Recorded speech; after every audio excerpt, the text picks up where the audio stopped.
आयच्या शुभ वर्तमानांत आमकां दोन तरेचे मनीस मेळटात. एके वाटेन हुर्बेन जेजू फाटल्यान येवंक मोन दाखोवपी आनी दुसरे वाटेन जेजून केल्ल्या आपोवण्यांक पाटी फुडें पळयनासतना उदारपणाचो जबाब दिवचो सोडून निबां दिवपी. जेजू वाट चलतना कोण एकलो तो वेता थंयसर आपूण येवंक खुशी दाखयता आनी जेजूचो पाटलो करूंक ओत्रेकता, पूण पयलीं आपल्या घरच्यांचो निरोप घेवंक आशेता. आयच्या पयल्या वाचपान देव एलिजा प्रवाद्याक शाफाताच्या पुता एलिजेवाक माखूंक आपोवणें कोत्ता.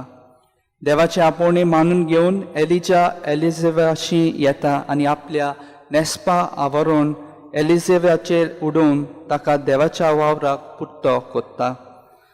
आपलो पाटलो कोत्तोल्यांक क्रिस्तान स्वतंत्र केल्यांत आनी ती रावंक आनी गुलामपणाचें जूं नव्यान आपणाचेर घेवंक जावंक तांकां खास आपोवणें केला म्हूण सांत पावलू गालिस्कारांक बरोवन दुसऱ्या वाचपान सांगता.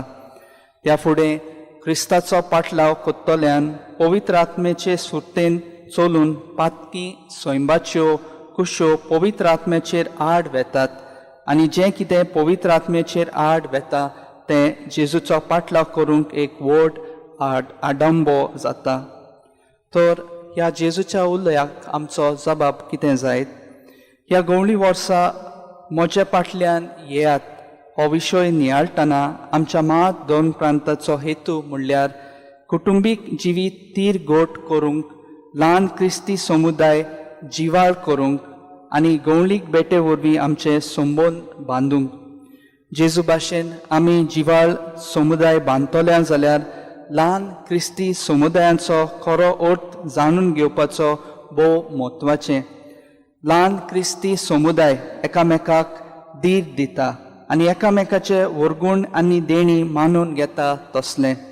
त्या फुडें आमी जिवाळ समुदाय बांदतल्या जाल्यार आमकां पयले क्रिस्ती सोबेची देख घेवंक भोवूच गरजेची.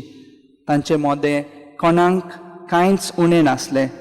आपले गोवायकेच्या आनी समुदायीक जिविता उदेशी ती क्रिस्ताची पाटलावदारां म्हूण दाखोवन दिताली. जेजून मनशाळ समुदाय बांदून हाडले, कोणाक भायरायली नात. जेजूच्या पावलांनी पावल घालून ल्हान क्रिस्ती समुदाया विशीं आमची जबाबदारी वळखूंक ते जिवाळ आनी मनशाळ करून आमच्या क्रिस्तांवपणाचो नीज वो क्रिस्ताचो नीज आनी खरो पाटलाव करूंक आमी तयार आसूंक दर एकल्या पासत ह्या मिसाचे बलिदानांत फावो ती कृपा आनी बळ मागुया.